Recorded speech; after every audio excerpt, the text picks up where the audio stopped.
বিশ্ব নবী বলেন, তোমাদের ভেতরে কারো সামনে যদি কোনো অন্যায় সংগঠিত হয় সেজন্য অবশ্যই হাত দিয়ে বন্ধ করে দেয়। এখানে এদন মানে শুধু এই হাত না, এদন মানে ক্ষমতা, এদন মানে পাওয়ার, এদন মানে শক্তি, এদন মানে 99টা অর্থ হয় এদনের। যে যেখানে আছে অন্যায় যদি দেখে যেটা বিবেক মেনে নেয় না, অবশ্যই আপনার ক্ষমতা থাকলে ক্ষমতা দিয়ে বন্ধ করবেন, আপনার শক্তি থাকলে শক্তি দ্বারা বন্ধ করবেন, টাকা পয়সা থাকলে টাকা পয়সা খরচ করে বন্ধ করবেন। কথা বলে না কেন? আপনার হাতে যদি প্যারালাইসিস হয়, আর শক্তি নেই, 2 নম্বরে আপনি প্রতিবাদ করবেন, মুখ দিয়ে মিছিল মিটিং করবেন, বিবৃতি দেবেন, সংবাদ সম্মেলন করবেন, যেভাবে বন্ধ করা যায় না এটা বন্ধ করেন। এটাও যদি আপনি না পারেন, খাবি কলবিহি, অন্তর দ্বারা ঘৃণা করেন। এখন অন্তরের ঘৃণা কি? সিনেমা হলের পোস্টার দেখে কেউ যদি বলে আস্তাগফিরুল্লাহ, এরকম নাপাক পোস্টার কেউ লাগায়, আমি এর ভেতরে নিয়ে চলে গেলাম, হবে? বলেন। অন্তরের ঘৃণাটা কি? ঘরের ভেতরে ঘুমিয়ে আছেন, হঠাৎ গভীর রজনীতে একটা চোর এসে যা পায় তাই নেয়, আপনি কি করবেন? চিৎকার করলেও চোর আপনাকে মেরে ফেলবে, কিছু করারও কায়দা নেই, নড়া চড়ারও কায়দা নেই। কি করবেন তখন? মনে মনে চিন্তা করবেন, চোখ বন্ধ করে, আল্লাহ আমার লাঠি কই? কথা বলছেন কেন? চিন্তা করবেন চোখ বন্ধ করে, আমার লাঠি কোন জায়গায়? এর নাম ফাবি কলবিহি। অন্তর দ্বারা আপনার কোনো পরিকল্পনা নেই, এটা বন্ধ করা যায় কি করে? তাহলে আপনি ইমানের একেবারে শেষ পর্যায়ে আপনার ইমান নেই। আতাফল ইমান দিয়েছেন নবীজি, ইসমে তাফজিলের সিগা। আপনার ইমানই নেই, এটা তো ইমানের দুর্বল পয়েন্ট। অন্যায় যদি পরিকল্পনাও না থাকে বন্ধ করার, শুধু অন্তরে ঘৃণা করে শেষ করে দেন, আপনার ইমান নেই, আপনি বেঈমান। এই বাংলাদেশে নেই, আছে মানে হাদিসটা নিজের সাথে মিলান। অধিকাংশ মানুষ আমরা মিলিয়ে যাব। কথা বলেন ঠিক কিনা? কিয়ামতের ময়দানে নবী নিজে এবং কোরআনে কারীম যদি কারো বিরুদ্ধে দাঁড়ায়, ও যত বড় পীরের মুরিদ হোক, ওকে কেউ রক্ষা করতে পারবে না। কারণ কিয়ামতে সুপারিশ করার জন্য আল্লাহর সামনে দাঁড়াবে কোরআন শরীফ। কি দাঁড়াবে? বলেন। কোরআনে কারীম জানিয়েছে, ওয়াকালার রাসূলু ইয়া রাব্বি ইন্না কওমি ইত্তাখাযু হাযাল কুরআনা মাহজুরা। সূরা ফুরকান 19 নাম্বার পারা, 1 নাম্বার পৃষ্ঠা, 10 নাম্বার লাইনের 3 নাম্বার রুকুর 23 নাম্বার আয়াত। এটা রব্বুল আলামিন বলেন 30 নাম্বার আয়াত। কিয়ামতের ময়দানে কোরআন শরীফ হাতে নিয়ে নবীজি বলবেন, রব্বুল আলামিন, এরা বিদায় নিয়েছিল, কিন্তু আমি দুনিয়া থেকে বিদায় নেওয়ার পরে এরা কোরআনকে অনর্থক বিষয় করে ফেলে রেখেছিল। কোরআনের কোন নিয়ম নীতি ওরা দেশে চলতো না, শুধু নামে মুসলমান ছিল, আগা কাটা। এদেশে নেই। আমি এদের বিরুদ্ধে তোমার দরবারে মামলা দিলাম। অবগুড়াবাসী, আল্লাহ যদি আমাদের বিরুদ্ধে, নবী যদি আমাদের বিরুদ্ধে আল্লাহর দরবারে মামলা দেয়, বিশ্ব নবীর মামলা ওভারটেক করে জান্নাতে যাবেন কে কে? হাত তোলেন। কেউ পারবে? এইটা পক্ষে যদি থাকতে চান কোরআন শরীফ, তাহলে বিবেক আজও কাজে লাগানোর সময় এখনই। তাম দুনিয়াতে আজ মুসলমান নিধন করার জন্য নাপাক মহিলা অং সান সূচি, ওর নাম নিলে আমার ঘৃণা লাগে। বর দোয়া করা মানুষের জন্য ঠিক না। আগে দোয়া করছে, আল্লাহর যদি হেদায়েত থাকে তে দাও। ওর কপালে তো হেদায়েত নেই, কারণ জুলুম করে। পৃথিবীতে সবচাইতে ঘৃণিত কাজ আল্লাহর কাছে জুলুম। কি? আরো জোরে বলে। জুলুম। জুলুম মানে অন্ধকার। লাগবে না। কোরআনে কারীম জানিয়েছে, ওয়ালা তাহসাবান্নাল্লাহা গাফিলান আম্মা ইয়ামালুজ যালিমুন, ইন্নামা ইউআখিরুহুম লিয়াউমিন তাশখাসু ফীহিল আবসার। সূরা ইব্রাহিম 13 নাম্বার পারা 19 নাম্বার পৃষ্ঠা 14 নাম্বার লাইনের 42 নাম্বার আয়াতটা তাফসীর ইবনে কাসির। আল্লাহ পাক বলেন, হে নবী আপনি কি মনে করেন জালেমদের সম্পর্কে আমি কিছু জানি না? আমার কোনো খোঁজ খবর নেই? কখনোই না। যে যতটুকু জুলুম পৃথিবীতে করে আমি আল্লাহর জ্ঞানে সব কিছু আছে। ওদেরকে শুধু সময় দিয়েছি যেদিন চক্ষু উল্টিয়ে যাওয়ার আগ পর্যন্ত।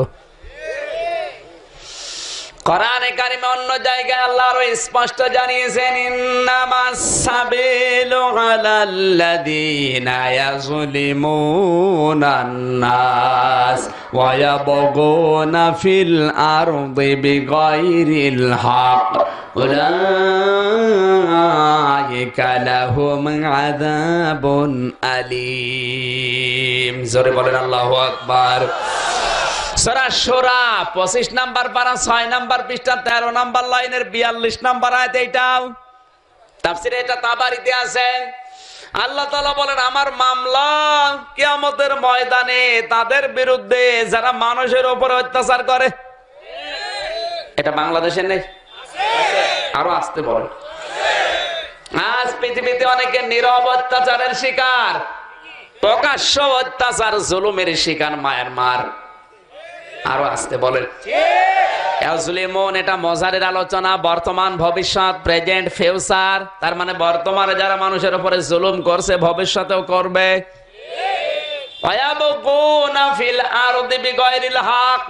আর মানুষের উপরে পৃথিবীতে যারা বিনা কারণে বিশৃঙ্খলা তৈরি করে, মায়ানমার বাংলাদেশের চাইতে ডবল। বাংলাদেশের যে আয়তনের চাইতে মায়ানমার ডবল, অথচ মানুষ মাত্র 6 কোটি। আমাদের এই দেশে মানুষের সংখ্যা 17 কোটি, আর ওই দেশে এর চাইতে ডবল, অথচ মানুষ মাত্র 6 কোটি। এই দেশে আমরা 96 ভাগ মুসলমান, বাকি 4 ভাগ অন্যান্য জাতি আছে। কোন দিন কোন জাতিকে সংখ্যালঘু এই জন্য আমরা দাঁড়িয়ে দেয়নি, অত্যাচার জুলুম নির্যাতন করে মেরে ফেলিনি। এটাই না পাক মহিলা অংশান সসিয়ে কোলাঙ্গার, শয়তানের বাচ্চা শয়তান। এত বড় বিশাল দেশ পড়ে আছে, মাত্র মুসলমান কয়জন প্রতিদিন গরুর মতো চোরাচ্ছে। ফেসবুক এখন আর ব্যবহার আমি বন্ধ করে দিয়েছি। দেখলে মানুষ কোনো দিন টিকে থাকতে পারে না। কালকে সিদ্ধান্ত নিয়েছি, যদি একটু অভাবে আছি তারপরও কালকে সিদ্ধান্ত নিলাম মায়ানমারে মুসলমানদের জন্য 50,000 টাকা পাঠিয়ে দেব। টিভি, পত্রিকা, ফেসবুক, ইন্টারনেট দেখলে মানুষ মানুষ হিসাবে বিবেক যাদের আছে ও টিকে থাকতে পারে না। করব কি? খোলা আকাশের নিচে খাওয়া বা বাদ দিয়ে অনেকে না খেয়ে মারা যাচ্ছে।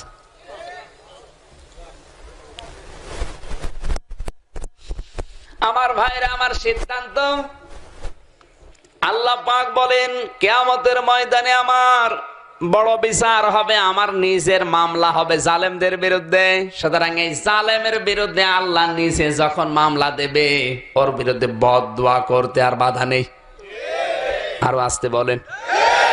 কোরআনের এই পবিত্র মাহফিল থেকে মুসাফির অবস্থায় আল্লাহর দরবারে দোয়া করছে, রব্বুল আলামিন এ কোলাঙ্গারকে তুমি ধ্বংস করে মুসলমানদেরকে বাঁচাও। আরো জোরে বলেন আমিন। কষ্ট হচ্ছে?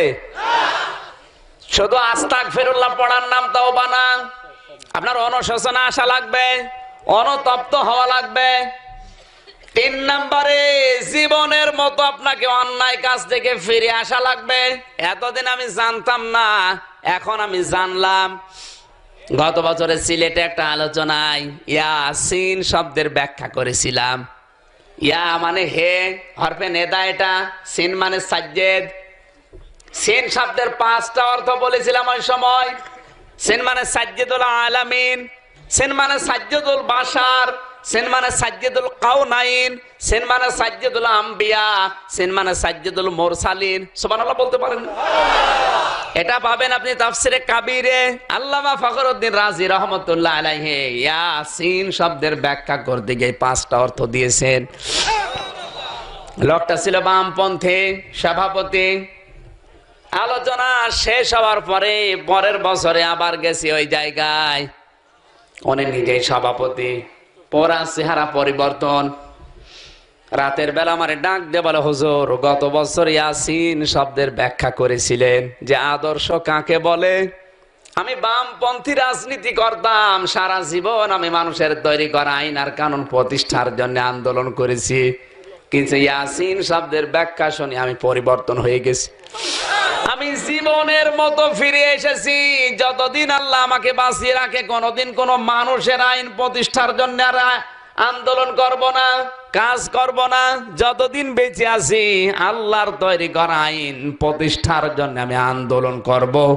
এই জন্য আমার চেহারারও পরিবর্তন হয়ে গেছে। আপনি এতদিন জানতেন না, এখন জানলেন। ইয়াকুলুনা হাল্লানা মিনাল আমরি মিন শাইইন কুল ইন্নাল আমরা কুল্লাহু লিল্লাহ। সূরা আলে ইমরান 4 নাম্বার পারা 9 নাম্বার পৃষ্ঠা 3 নাম্বার লাইনের 154 নাম্বার আয়াতের মাঝের অংশে আছে। আরো দলিল দেওয়া লাগবে। এই কি বলে কি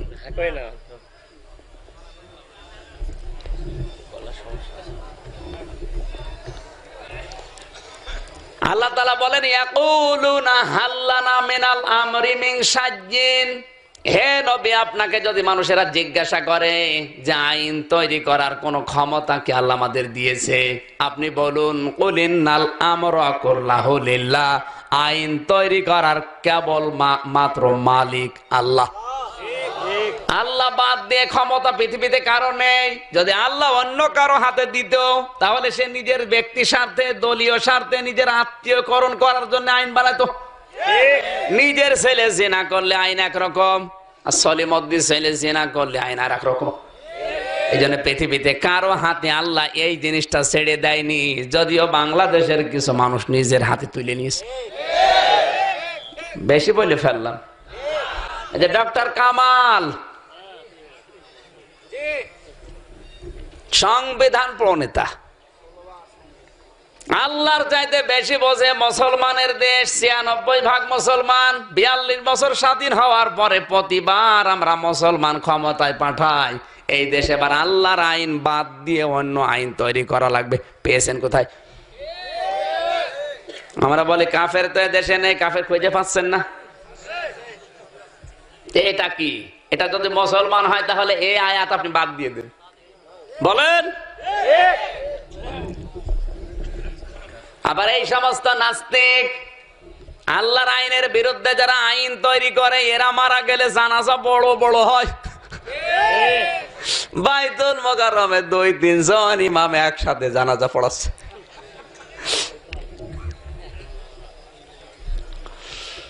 আমার ভাইরা, বাইতুল মুকাররমের এই ইমাম কেন, কাবা শরীফের ইমাম দিয়েও যদি কেউ এই মুরতাদ নাস্তিক যারা আমার আল্লাহর আইনের বিরুদ্ধে নতুন করে আইন তৈরি করে, এই মুশরিকদের বিরুদ্ধে আল্লাহ যেটা বানিয়েছে ওর বিরুদ্ধে আর একটা কিছু যদি ওই রকম বানায়, সে মুশরিক। আরো জোরে বলা লাগবে। যেটা আল্লাহর থেকে আসে ওইটা যদি অন্য কারো কাছে কামনা করেন তাহলে আপনি মুশরিক। ছেলে দেওয়ার, মেয়ে দেওয়ার মালিক কে? আল্লাহ।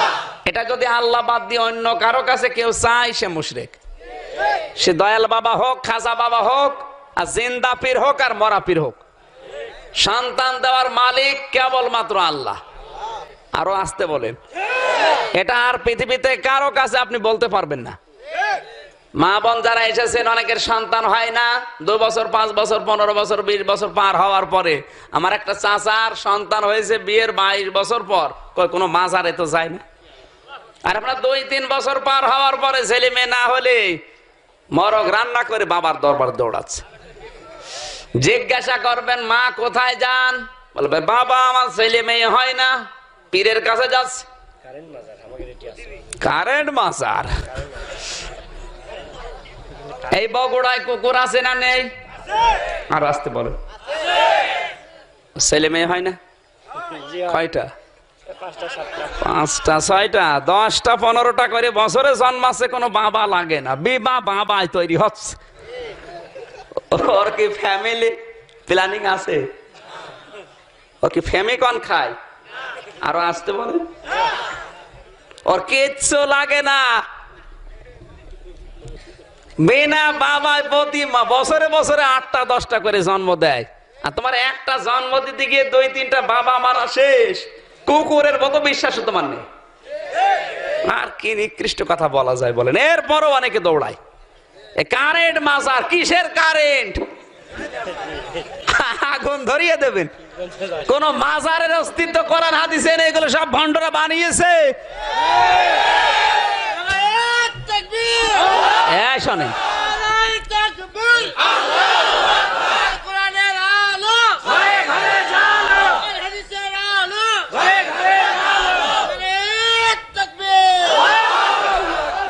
কুষ্টিয়া থেকে বরিশাল যাওয়ার রাস্তায় গত বছর একটা মাজার তৈরি হয়েছে।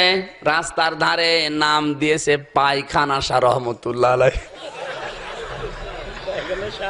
হয়তো কেউ পায়খানা করেছে, পরিমাণ একটু বেশি হয়ে গেছে। চারিদিকে ঘিরে লাল কাপড় টাঙিয়ে বিশাল সাইনবোর্ড, মানুষ গরু ছাগল নিয়ে জায়গায় দিচ্ছে। যে লোক এই কাজ করেছে সে চিন্তা করছে, আল্লাহ এ কি আল্লাহর ওলি না আমার পায়খানা? কথা বলেন। আরো 15-20 বছর পরে আমার মনে একটা জমজমাট হয়ে যাবে লালনের মাজারের মতো। লালনের মাজারে প্রতি বছরে 8 থেকে 9 কোটি টাকা বাইরের দেশ থেকে আসে। ওকে আল্লাহর ওলি? সারা জীবন গাঁজা খেতে খেতে মরে গেছে, আর তার মাজারে যত গাঁজা পাওয়া যায় সারা বাংলাদেশ কোড়ালে অত গাঁজা পাওয়া যাবে না। আর সেইটা উন্নয়ন করার জন্য কোটি কোটি টাকা বাজেট হয়, বাইরের দেশ থেকে আসে। একটা মসজিদ তৈরি হয় না, 5 লাখ টাকা তো বাজেট হয় না। মা বোন যারা এসেছেন আপনাদেরকে বলছি, যেটা আমার আল্লাহ দেবে ওইটা পৃথিবীর অন্য কারো কাছে আপনি বলতে পারবেন না যদি নাও হয়। হযরত ইব্রাহিম আলাইহিস সালাম জাতির পিতা, 99 বছর পর্যন্ত সন্তানের মুখ চোখে দেখেনি। এরপরও দুনিয়ার কারো কাছে না, আমার আল্লাহর কাছে জানিয়েছে, রব্বি হাবলি মিনাস সলিহিন ফাবাশশারনাহু বিগুলামিন হালিম। ডাক দিয়ে বলে, রব্বুল আলামিন, 99 বছর আমার হয়ে গেছে, এতদিন সন্তান হয়নি, আমি সন্তান চাইতাম না, কিন্তু আমি মারা যাওয়ার পরে আমার জন্য দোয়া করার মানুষ দরকার। আল্লাহ তাআলা তুমি আমাকে যদি সন্তান একটা দাও তাহলে নেককার সন্তান দিও। শব্দের দিকে খেয়াল করুন, হাবলি মিনাস সলিহিন। আমাকে সন্তান যদি দাও ডিপ জলের মতো না, আর আসতে বলেন, মাইকেল জ্যাকসনের মতো না। সন্তান যদি দাও তুমি আমাকে নেককার সন্তান দিও। ইসমাইল আলাইহিস সালামের মতো সন্তান হওয়ার চাইতে না হওয়ার চাইতে ডিপ জলের মতো সন্তান না হওয়া ভালো। ও চেহারা দেখলেই মনে হয় কেমন খাবো খাবো ভাব। সিনেমার নাম দিয়েছে খাইছে তোরে। জোরে বলুন সুবহানাল্লাহ। ওই সিনেমা যদি কেউ দেখে সন্তান পেটে করে, ও পেটের ভেতরেই বের হয়ে বলবে খাইছে তোরে।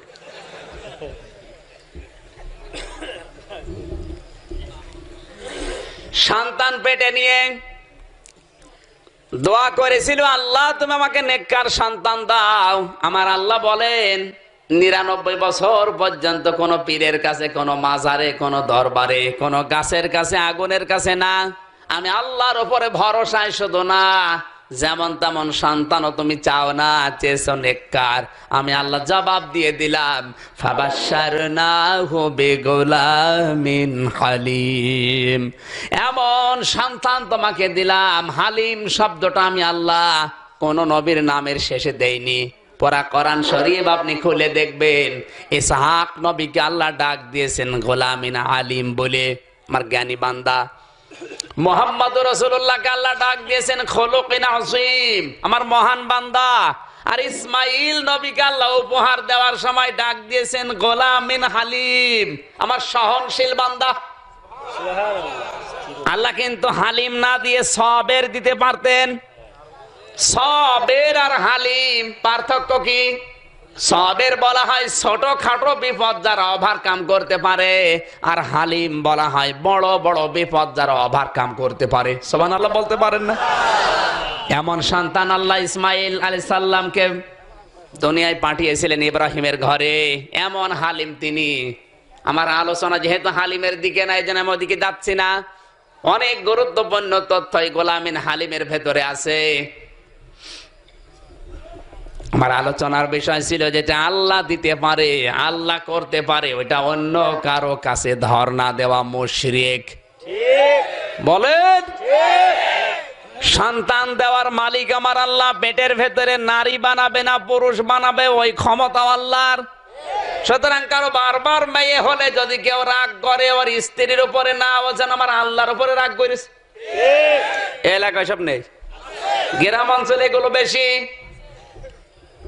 কোরআনে কারীম জানিয়েছে ওয়াল্লাযী ইউসাউবিরুকুম ফিল আরহামি কাইফা ইয়াশা লা ইলাহা ইল্লা হুয়াল আজিজুল হাকীম।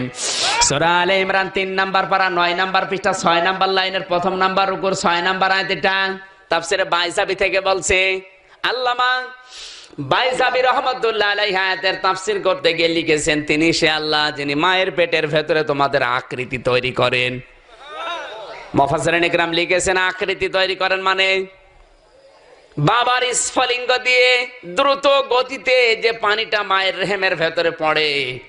কোরআনে কারীম জানিয়েছে ফালে আউযুরিল ইনসানু মিম্মা খুলিক মিম্মা দাফিকি ইয়াখরুজু মিন বাইনিস সুলবি ওয়াত তারাইব। কান লাগান। আল্লাহ পাক বলেন মানুষকে নজর করে দেখে না। এখানে আল্লাহ নাজারা শব্দটা দিলেন, যারা আলেম আছে তারা জানবে। র মানেও দেখা, নাজারা মানেও দেখা। আল্লাহ র না দিয়ে নাজারা দিলেন কেন? র মানে এমনিতেই দেখা। এই যে লাইটের দিকে আমি তাকালাম, এটা র। তা আপনার তাকানো আর আমার তাকানো এক না। আপনি তাকিয়ে আছেন লাইটের দিকে, এটা র হবে।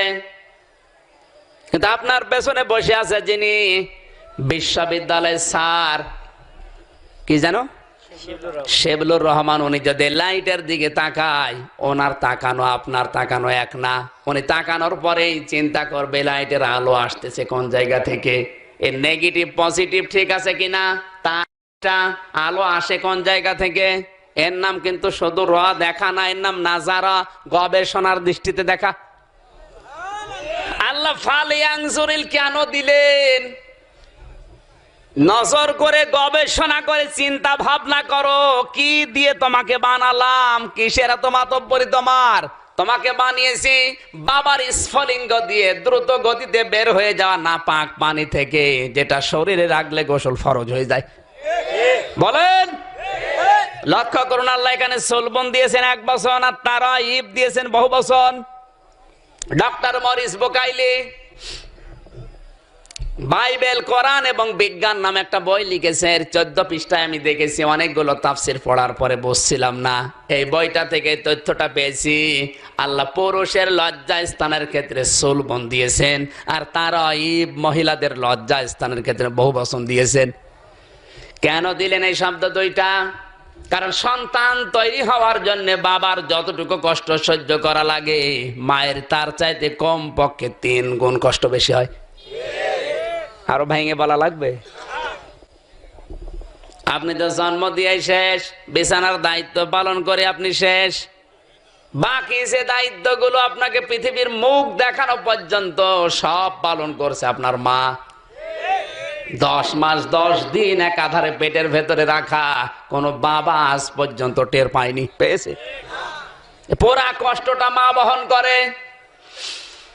10টি মাস 10টা দিন রোজা রাখলে, রাতের বেলায় তাহাজ্জুদ পড়লে যে সওয়াব হয়, কোন মা যদি সন্তান পেটে নিয়ে খেতে না পারে, ঘুমাতে না পারে, মুহাম্মদ রাসূলুল্লাহ বলেছেন 10 বছর 10 মাস 10 দিন রোজা রাখার মতো, তাহাজ্জুদ পড়ার মতো সওয়াব আল্লাহ মাকে দিয়ে দেয়। সন্তান ডেলিভারির করার সময় যে কষ্টটা সহ্য হয়, নবীজি জানিয়েছেন এই কষ্ট যদি পৃথিবীর 10 জন শক্তিশালী পুরুষকে ভাগ করে দেওয়া যায়, জায়গায় মারা যাবে। কিন্তু মাকে আল্লাহ ধৈর্যটা দিয়েছেন। এক বালতি রক্ত পৃথিবীতে ঝরানো লাগে, তারপর আপনার মুখ আপনার মা দেখেছে। 3 নম্বরে 2 থেকে 2.5 বছর পর্যন্ত মায়ের স্তনের দুধ সন্তান পান করেছে, পৃথিবীর কোনো বাবা টের পায়নি। পেয়েছে? বলেন। মেয়েদের কাছে এই জন্য গুরুত্ব দেওয়া লাগবে। মা বোন যারা আছেন তাদেরকে আবার আহ্বান জানাচ্ছি, স্বামী হিসাবে এখানে যারা বসে আছে, অনেকে মেয়েদের কাজের কোনো গুরুত্বই দেয় না, বলে কি ছাতার কাজ করো তুমি। এক বউ একদিন রেগে গেছে, ডাক দিয়ে বলে আমার কাজের কোনো দাম নেই তোমার কাছে, তুমি আমার কাজগুলো করো, তোমার কাজ আমি করব। স্বামী ডাক দিয়ে বলে আমার কাজ গরু চড়ানো, ঠিক আছে আমি সকালবেলা যাব, তুমি আমার কাজগুলো সব কমপ্লিট করো, দেখি কেমন পারো। ও গরুগুলো সকালবেলা নিয়ে গেছে মাঠে। স্বামী সকালবেলায় চিন্তা করছে ভাত রান্না করা লাগবে, চালের ড্রামের কাছে যে দেখে চাল ঝাড়া নেই, এখন কোলা খুঁজতেছে। কোলা নিয়ে এসে চিন্তা করছে যে নিচে যে টক টক করে আওয়াজ আসে, কাটি কই, কাটি খুঁজে বেড়াচ্ছে। চাইলেও ঝাড়তে পারে না, রান্নাও হয়নি। ও ঠিক 10টা 10:30টার সময় বাড়ি এসে বলছে কি ভাত রান্না হয়েছে। তোমার মতো জজ্জাল মহিলা সংসার যেন কেউ না করে। কেন? ভাত রান্না হবে কি দিয়ে? কোলার নিচে যে টক টক করে আওয়াজ আসে, কাটি রেখেছো কোথায়? কাটি খোঁজো। সন্তানটা কাঁদতে কাঁদতে পাগল হয়ে যাচ্ছে, আমি দুধ দিতে পারি না কারণ যন্ত্রপাতি আমার নেই। কথা বলছে না, ওদের কাজের কোনো গুরুত্ব নেই আপনার কাছে। আপনি একদিন কইরে দেখেন তো। মাঝে মাঝে আমার ম্যাডাম বাড়িতে থেকে যখন বিশ্ববিদ্যালয়ে চলে যায়, আমি দেখেছি রান্না করা কত কঠিন। একবার চুলা যদি নিভে যায়, একদিক থেকে বাতাস দেওয়া লাগে, একদিক থেকে লেবে। আমি শিক্ষা দিচ্ছিলাম, মায়ের কষ্টটা বাবার চাইতে কমপক্ষে 3 গুণ বেশি হয় একটা সন্তানের ক্ষেত্রে। এই জন্য বিশ্বনবী জানিয়েছেন 3বার মায়ের খেদমতের কথা, আর 4র্থ বারে বাবার কথা। জোরে বলেন সুবহানাল্লাহ। এই জন্য মা যাদের বেঁচে আছে, কপাল যদি কেউ ভালো করতে চায়, পৃথিবীতে সম্মান পেতে চায়, সে যেন মা বাবার খেদমত করে খুশি রাখে। যাদের মা বাবা নেই ওরা কিন্তু টের পায় যে কি জিনিস হারিয়েছে। আমি এই রাত 2টা 3টার সময় বাড়িতে গিয়ে যদি একবার ডাক দেই, আমার মা কিন্তু বেরিয়ে আসবে, ডাক দিয়ে বলবে আমির হামজা কেমন আছো। আর যাদের মা নেই, ও কিয়ামত পর্যন্ত ডাকলেও বেরিয়ে আসবে। অনেকের মা বাবা বেঁচে নেই, এই জন্য নিজের ছোট ছোট ছেলে মেয়েকে কোলে নিয়ে আদর করে, ডাক দিয়ে বলে মা। ছোট মানুষ বসে না, বলে বাবা তুমি আমাকে মা বলো, তোমার কি মা বাবা নেই? সত্যি সত্যি চোখের ভেতরে তখন পানি চলে আসে, কোলের ভেতরে জড়িয়ে বলে মারে, তোকে মা বলা ছাড়া আমার আর দুনিয়ায় মা বলার কেউ নেই। নিজের দিকে তাকান, এখানে কার কার মা নেই আপনি টের পাবেন। আমি শিক্ষা দিচ্ছিলাম, সন্তান পেটের ভেতরে যখন বাবার স্ফলিঙ্গ দিয়ে নাপাক পানিটা মায়ের রেহমের ভেতরে জমা হয়, মহান আল্লাহ বলেন আমি 4টা জিনিস তৈরি করি বাবার ওই নাপাক পানি দিয়ে। বিজ্ঞান প্রমাণ করেছে মাত্র 225 বছর আগে, আর এই তথ্য দিয়েছে কোরআন শরীফে আমার আল্লাহ 1500 বছর আগে। সুবহানাল্লাহ বলতে পারেন না? রক্ত, গোশত, চর্বি আর চামড়া, আর মায়ের রেহমের ভেতরে যে নাপাক পানিটা জমা হয়ে আছে, ওইটা দিয়ে আল্লাহ চুল, রগ, হাড় আর পর্দা, এই 4টা জিনিস বানায়। 4 আর 4টা জিনিস 8 হয়। কিন্তু বিজ্ঞান প্রমাণ করেছে মায়ের এই নাপাক পানিটা নিয়ে মানুষ তৈরি হওয়ার জন্য কমপক্ষে 13টা উপাদান লাগবে। কয়টা? আপনারা কি ঘুমাচ্ছেন? 13টা উপাদান ছাড়া মানুষ পরিপূর্ণ হওয়া সম্ভব না। আপনার মার বাবা 2 জন মিলে নাই 8টা দিয়েছে, বাকি 5টা দিয়েছে আপনার কোন বাবা? বলেন। কোরআনে কারীম জানিয়েছে ওয়াজাআলা লাকুমুস সামআ ওয়াল আবসারা ওয়াল আফইদা লাআল্লাকুম তাশকুরুন। সূরা হিজর নাহাল 14 নম্বর পারা, 14 নম্বর পৃষ্ঠা, 14 নম্বর লাইনের 78 নম্বর আয়াতের শেষের অংশে আছে এটা তাফসিরে বাইজাবিতে পাবেন। আল্লাহ তাআলা বলেন শ্রবণ শক্তি, দর্শন শক্তি, বাক শক্তি, আকেল শক্তি আর ঘ্রাণ শক্তি, এই পাঁচটা আমি আল্লাহ নিজের পক্ষ থেকে দান করি। আরো আসতে বলেন, এখান থেকে যান। কি বুঝলেন আপনি এখান থেকে? এই পাঁচটা শক্তি যদি আল্লাহ একটাও কম দিত, আপনি দুনিয়ায় আসতেন ঠিক, কিন্তু অপরিপূর্ণ হয়ে। বলেন, আল্লাহ যদি শ্রবণ শক্তিটা না দিত, দুনিয়ায় আসতেন কিন্তু কালা হয়ে। আজও পৃথিবীতে অনেকে আসে কালা হয়ে, না আসে না? আল্লাহ যদি দর্শন শক্তিটা না দিত, আপনি আসতেন ঠিক কিন্তু অন্ধ হয়ে। এই জন্য অনেককে আল্লাহ আমাদের সামনে অন্ধ করে পাঠায় আমাদের শিক্ষা দেওয়ার জন্য। আল্লাহ যদি বিবেকটা না দিত, আকেল শক্তি যদি না দিত, তাহলে দুনিয়ায় আসতেন ঠিক কিন্তু পাগল হয়ে। কথা বলে না কেন? আমার ভাইরা, এই জন্য মানুষ তৈরি করার ক্ষমতা শুধুমাত্র আল্লাহর। লিল্লাহি মুলকুস সামাওয়াতি ওয়াল আরদি ইয়াখলুকু মা ইয়াশা ইয়াহাবু লিমান ইয়াশাউ ইনাসাও ওয়া ইয়াহাবু লিমান ইয়াশাউ যুকুর আও ইউযাওবিজুহুম যুকুরানা ওয়া ইনাসা ويجعل من يشاء عقيما إنه عليم قدير। সূরা শূরা 25 নম্বর পারা 7 নম্বর পৃষ্ঠা 13 নম্বর লাইনের 49 নম্বর আয়াত।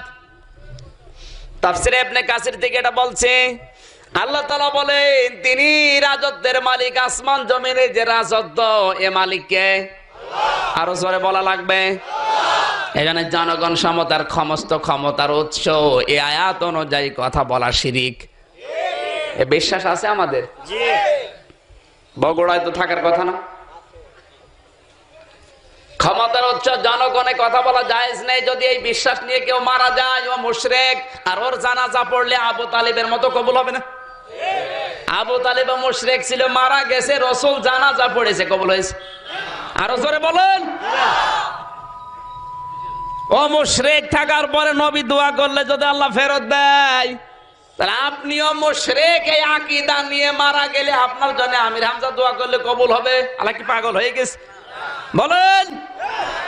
এরপরও যদি কেউ পরিবর্তন না হয়, ওর কপালের দোষ। এজন্য লিল্লাহি মুলকুস সামাওয়াতি ওয়াল আরদি দিয়েছেন। আসমান জমিনের রাজত্বের মালিককে। চেয়ার পেলেই লাভ দেওয়া যাবে না। আজ তো যে যে চেয়ারে আছে সে এখন গিয়ারে আছে। এটা আমি এখন চেয়ারে আছে, আমি এখন গিয়ারে আছে। মুরব্বী চেয়ারে বসে আছে, মনে করছে কি হন ওরে, আর মনে হয় নামা লাগবে না।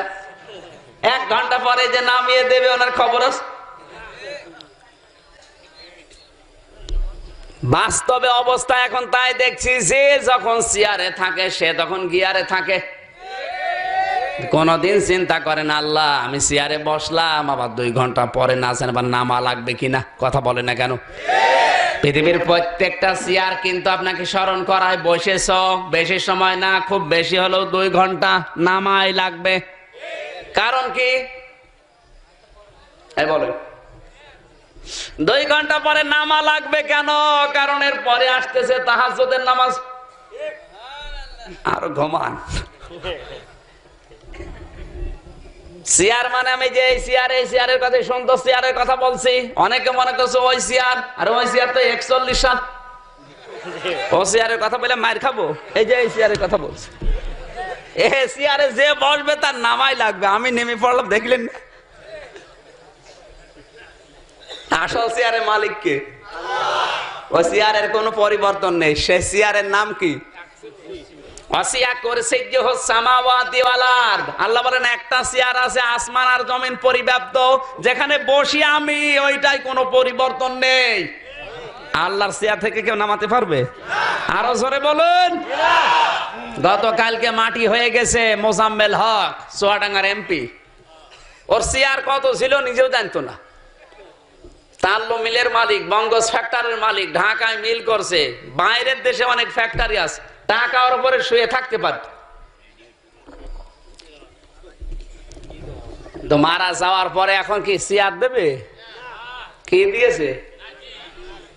তা মাটি ভালো মাটি হইলে তো হয়। বৃষ্টির ভেতরে পানির ভেতরে শুয়ে দিয়েছে, মাটিও পায়নি, কলা গাছ দিয়ে এরপরে মাটি দিয়েছে। সুবহানাল্লাহ আলহামদুলিল্লাহ লা ইলাহা ইল্লাল্লাহ সুবহানাল্লাহ।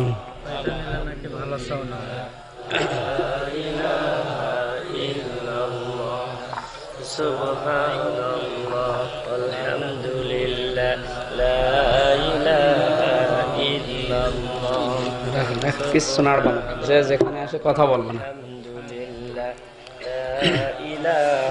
লা ইলাহা ইল্লাল্লাহ মুহাম্মাদুর রাসূলুল্লাহ।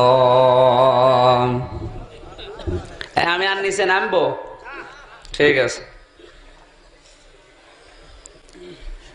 আল্লাহ তাআলা বলেন ইয়াখলুকু মা ইয়াশা, তিনি যা ইচ্ছা তাই সৃষ্টি করেন। ইয়াহাবু লিমান ইয়াশাউ ইনাসা, যাকে ইচ্ছা কন্যা সন্তান দান করেন, আর যাকে ইচ্ছা পুত্র সন্তান দান করেন।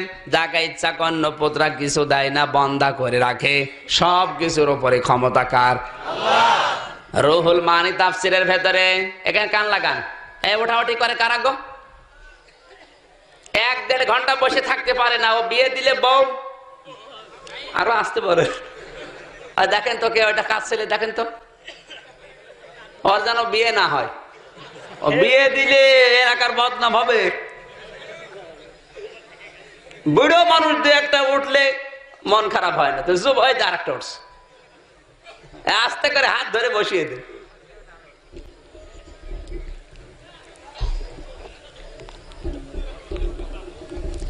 আর বেশি সময় না ভাই, আয়াতটা শুরু হবে। কষ্ট হলে আমি শেষ করে দিচ্ছি, এমনি গরমের সময় একটু কষ্ট হবে। আমি সেই 150 কিলোমিটার 200 কিলোমিটার দূর থেকে এত কষ্ট করে আসতেছি। সকাল 11টায় বের হয়েছি, সারাদিন জার্নি। এরপরও এত গরমে কথা বলে, এখন শুধু বসে থাকবেন তাও পারছেন না। কোরআন থেকে কথা বলছে, আমি না কিচ্ছা কাহিনী শুরু করব? আমারও কিন্তু কাহিনী মুখস্থ আছে। এমন কুতুবের কাহিনী ধরবো, আপনি এক কাহিনীতে 2.5 ঘন্টা শেষ। গাছের উপরে হাত দিয়ে আল্লাহর কুতুব জিকির করছে, গাছের বাকল চলে গেছে, উপর দিয়েও কিছু টের পাচ্ছেন। তো কোন নবীর উম্মত ছিল? ওর কি নামাজ রোজা হজ জাকাত, ওর পেশাব পায়খানা কিছু ছিল না। তো কিসের অলি? ওইটা শোনে আর মানুষ বসে বসে কান্দে, কি আল্লাহর অলি গো? এটা কোরআনও নেই, হাদিসে নেই, ইসলামের ইতিহাসে নেই, ভণ্ডরা সব বানিয়েছে। কথা বলেন। আর এটা শোনার জন্য সারা রাত বসে থাকে। কোরআন বোঝাচ্ছে, আমি তো আয়াত পারা পৃষ্ঠা লাইন রুকু সূরার নাম তাফসীরের নাম সব বলে দিচ্ছি। এরপর আবার কি দলিল দিয়ে বলবো? আল্লামা রুহুল মানি আলেম যারা আছে তাদের তো ভালো লাগার কথা। আলেম যারা আছে তাদেরকে জিজ্ঞাসা করেন, রুহুল মানি লিখেছে ইনাসা, আল্লাহ প্রথমে দিলেন কেন? মেয়ের কথা দিয়েছেন এই জন্য। তাফসীরে মুফাসসির নিজে বিশ্ব নবী আয়াতের তাফসীর নিজে করেছেন। আল্লাহর নবী বলেন ইয়াহাবু লিমান ইয়াশাউ ইনাসা, আল্লাহ দিয়েছে এই কারণে। মেয়ের নাম প্রথমে দেওয়ার কারণ, এ পৃথিবীতে যার ঘরে প্রথম মেয়ে হয়, ওই ঘরে আল্লাহর রহমত সবচাইতে বেশি আসে। মেয়ে হলে রাগ করা যাবে? বলেন। হযরত ওমর বলেছেন যে ঘরে একটা মেয়ে আসে, ওটা মেয়ে না, ওটা যদি আল্লাহ হয় তাহলে ওটা জান্নাতের টুকরা। কি ওয়ালা হওয়া লাগবে? আল্লাহ ওয়ালা। আদ-দুনিয়া কুল্লুহা মাতাউন ওয়া খায়রু মাতাইদ দুনিয়া ইমরাতুস সালিহা। পৃথিবীর সব কিছু সম্পদ, নবীজি বলেন আমার কাছে শ্রেষ্ঠ সম্পদ আল্লাহ ওয়ালা মেয়ে মানুষ। আমাদের দেশে আল্লাহওয়ালা মেয়ে মানুষ তৈরি হওয়া বন্ধ হয়ে যাচ্ছে ভারতের চ্যানেলগুলোর কারণে। সারা দিন বসে বসে তুমি আসবে বলে দেখতেছি। মেয়েগুলো হচ্ছে কিরণমালা, বজ্রমালা, আর বউ হচ্ছে কটকটি। জয় মা কটকটি জয় বলেন। সারাদিন বসে বসে গুলো দেখে। তো ওকে আব্দুল কাদের জিলানী হবে না মিশা সওদাগর হবে? আল্লাহর ওলি। মা বোন যারা এসেছেন, মুসলমানের মেয়ে যারা, বেটার বউ যারা, তাদেরকে বলছি 36টা চ্যানেল, স্টার জলসা, স্টার প্লাস, জি বাংলা, জি প্লাস, জি গোল্ড, এরকম 36টি চ্যানেল এখন চলছে, প্রত্যেকটা দেখা মুসলমানের জন্য হারাম। কোন শিক্ষা নেই, আমি নিজে দেখেছি, একটা শিক্ষা পাওয়া যায় না, শুধু সংসার ভাঙার শিক্ষা। স্বামীর মনে কোন কায়দায় দুঃখ দেওয়া যায়, বউ শাশুড়ির ভেতরে কোন কায়দায় সংসার ভাঙা যায়, শুধু ওইটা। আরো জোরে বল, যে কয়জন জোরে বলছে বলবেন ওগুলো দেখে। সাকিব খান কতটা সেঞ্চুরি করেছে, কয়টা উইকেট পেয়েছে, ওইগুলো জানা লাগবে না, তো আপনি ভার্সিটি ফেল করবেন, কারণ ওই রকম প্রশ্ন এসে যেতে পারে। এই জন্য যেগুলো বলছে, মনে করছেন হুজুর থাকে মসজিদে মাদ্রাসায় খানকায়, হুজুর আবার সাকিব খান কি করে জানলো কি করে। বাংলাদেশে এখন সবচাইতে বেশি সিনেমা করতে গিয়ে পারিশ্রমিক পায় কে বলেন তো? সাকিব খান। সাকিব আল হাসান না, ও তো ক্রিকেটার। আমি গত কয়েকদিন আগে এফডিসিতে গিয়েছিলাম, যে দেখি 9 নম্বর ফ্লোরে শুটিং হচ্ছে, সিনেমার পাঠ করছে আমাদের কুষ্টিয়ার আল্লাহর ওলি আহমেদ শরীফ। কিছুক্ষণ পরে ডিপ জল এসেছে, ওর বডিগার্ড সাথে অনন্ত জলিল, নায়ক না ভিলেন? নায়ক, ওর সাথেও 2 জন আছে বডিগার্ড। মসজিদ উদ্বোধন হবে, মসজিদ একটা ছিল, এটা ফের নতুন করে উদ্বোধন হচ্ছে। 1 লক্ষ টাকা দিল ডিপ জল, মিশা দিল 1 লক্ষ। এরা মসজিদ তৈরি করে নামাজের সময় হয়ে গেল, তাড়াতাড়ি নামাজ শুরু করে দিল। নামাজ শেষ, আবার যার যার কাজে জড়িয়ে পড়ছে। নামাজে পড়লো কি আর এসে করছে কি? নামাজে পড়ে আসলে ইয়াকা নাবুদু ওয়া ইয়াকা নাস্তাইন, তোমার সাহায্য চাই, তোমার ইবাদত করি। ওর কি ইবাদত? বিশাল এক জল্লাদ, বড় বড় গোপ, এক মহিলা এসে পেটের মাপ নিচ্ছে, এক নাম কি ইবাদত? ওখানে ইমাম নেবে, একজন মুরব্বী ইমাম আছে, কথা মাথা বেশি আর বোঝা যায় না, একজন ইমাম নেবে।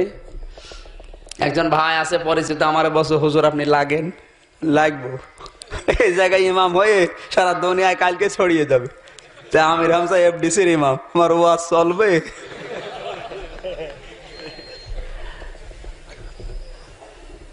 হারামি খারাপি পথে গেলে অনেক জায়গা থেকে টাকা আসার সম্ভাবনা আছে। হারামি পথে গেলে ওখানে ইমামের বেতন 4 সপ্তাহে শুধু জমার নামাজ পড়াবে, 40,000 টাকা দেবে, আর কিছু করা লাগবে না। হারামে আরাম নেই। হারামে কি নেই বলেন? আজাদা উল্টা পাল্টা করে উপায় করছেন, ওপর থেকে দেখতে ভালোই লাগে, ভেতরের অবস্থাটা কিন্তু ভালো না। কথা বলেন ঠিক কিনা? আমি বোঝাচ্ছিলাম, সন্তান যাদের প্রথমে মেয়ে আসে, তাদের ঘরে রহমত আসবে 3টা কায়দায়। কান খাড়া করে শোনেন। হাদিস শরীফে নবীজি জানিয়েছেন যে ঘরে একটা মেয়ের সন্তান আসে, আল্লাহর রহমতের ফেরেশতারা ওই ঘরে সঙ্গে সঙ্গে হাজির হয়ে যায়, মেয়েটার মাথার উপরে হাত বোলায়, আর ডাক দিয়ে বলে, এই দুর্বল দেহটা একটা দুর্বল দেহ থেকে বের হয়ে এসেছে। এই মেয়েটাকে যারা আদর করবে, ভালোবাসা দেবে, স্নেহ দেবে, লেখাপড়া শেখাবে, দিন শেখাবে, এর পেছনে খরচ করবে, সৎ পাত্র দেখে পাত্রস্থ করবে, কিয়ামত পর্যন্ত মহান আল্লাহর রহমত তাদের সাথে থাকবে। না সুবহানাল্লাহ আপনি বললে হবে না, এখানে শর্ত আছে 3টা। কান খাড়া করে এবার মিলান যাদের মেয়ে আছে। হাদিস হচ্ছে, নবীজি জানিয়েছেন, কারো যদি 3টা কন্যা সন্তানও থাকে, 2টাও থাকে, 1টাও থাকে, আর ওইটাকে যদি স্নেহ মমতা ভালোবাসা দিয়ে আদর দিয়ে ওর পেছনে যদি টাকা পয়সা খরচ করে দিন শিখিয়ে সৎ পাত্রে পাত্রস্থ করতে পারে, এই 3টা শর্ত যদি কোনো বাবা মা বড় ভাই গার্জিয়ান মেনে নেয়, কিয়ামতের দিন সে আমি নবী, আমি আমার সাথে ভাবে পাশাপাশি জান্নাতে থাকবে। শর্ত কয়টা? বগুড়াবাসী শিবগঞ্জের মানুষদেরকে বলছে, 3টা শর্তের 1 নম্বরে মেয়েটাকে ভালোবাসবে, আদর করবে, মহব্বত দেবে। এটা যদি আপনার ছেলের চাইতে মেয়ের উপরে কম হয়ে যায়, তাহলে আপনি ধরা খাবেন। কিয়ামতে নবীর পাশাপাশি না নবীর থেকে আরো দূরে সরে যাবেন? বলেন। 2 নম্বরে তাকে দিন শিক্ষা দেওয়া লাগবে, কোরআন শেখানো লাগবে। দিনের শিক্ষা, কোরআনের শিক্ষা মেয়েদের দেওয়ার মতো পরিবেশ বাংলাদেশে কম না বেশি? নেই। যাও 2-1টা আছে, বন্ধ হয়ে যাচ্ছে। নেপালিয়ান বোনাপার্ট এই লোকটা লিখেছিল আমাকে, একটা যদি শিক্ষিতা মা দাও, তোমাদেরকে একটা উন্নত জাতি আমি উপহার দেব। এজন্য জাতিকে যদি উন্নত করতে হয় শিক্ষিতা মা হতে হবে। তার মানে যে শিক্ষায় আমার আল্লাহর কোরআন আছে, রাসূলের হাদিস আছে, ওই রকম শিক্ষা দেওয়া লাগবে। তাই বলে আপনার সন্তানকে আপনি শুধু হুজুর বানিয়ে রাখবেন, বিশাল পাগড়ি মাথায় দিয়ে, বিশাল বোরকা পরে শুধু ঘরে খানকায় বসে ইল্লাল্লাহ ইল্লাল্লাহ করবে, এর জন্য না। আপনার সন্তানের যোগ্যতা লাগবে। আপনার ছেলে হোক মেয়ে হোক, তার যোগ্যতা তৈরি করেন। আপনার ছেলে যদি হয় ডাক্তার বানাবেন, ইঞ্জিনিয়ার বানাবেন, বৈজ্ঞানিক বানাবেন, কোনো অসুবিধা নেই। মেয়ে হয়েছে আপনি ডাক্তার বানান, কারণ মেয়েদের ক্ষেত্রে এমন এমন জায়গা আছে যেখানে ছেলেদের দিয়ে সম্ভব না। ওই সমস্ত জায়গায় আপনার মেয়েটা যদি গাইনি বিশেষজ্ঞ হয়, এলাকার মানুষের যে উপকার হবে, ছেলে ডাক্তার দিয়ে অত সম্ভব না। কি আমি কি বোঝাতে পারলাম না? আরো নিচে নামবো? সুতরাং আপনি ওই নিয়ত করে যদি আপনার মেয়েটাকে আপনি ডাক্তার বানান, এমবিবিএস, এফসিপিএস, এফআরসিএস, আপনার ওই মেয়েটা যদি রাজশাহীর ডাক্তার ফাতেমা সিদ্দিকার মতো হয়, ওইরকম একটা মেয়ে যদি আপনি তৈরি করতে পারেন, এমবিবিএস, এফসিপিএস, এফআরসিএস তৈরি করে ছেড়ে দেন, ও যত উপকার করবে দেশের জনগণের। আপনি কবরে আছেন, ওই মেয়েটাকে ডাক্তার বানাতে গিয়ে যত টাকা খরচ হয়েছিল, ডাক্তার ফাতেমা সিদ্দিকা অন্যান্য ডাক্তারের মতো সব বিলিয়ে দেয়নি। সেও তো কর্মজীবনে কাজ করে যাচ্ছে, তার স্বামীও হয়েছে আল্লাহর ওলি, ডাক্তার ইউসুফ ইসলাম, সে আর একজন আল্লাহর ওলি। এই জন্য মেয়ে হয়েছে ছেলে হয়েছে এটা কোনো ফ্যাক্টর না। ফ্যাক্টর হচ্ছে তার যোগ্যতা তৈরি করাতে পারেন কিনা। তাকে প্রথমে দ্বীনের শিক্ষা দিয়ে যে কোনো লাইনে দিতে পারেন, আমি নিষেধ করি না। কাবা শরীফের ইমাম শুধু ইমাম না, তিনি একজন প্রধান বিচারপতি, চিফ জাস্টিস। সে কোরআনের হাফেজ, অনার্স মাস্টার্স করেছে, ডক্টরেট করেছে, মক্কার উম্মুল কুরা বিশ্ববিদ্যালয়ের সে অধ্যাপক।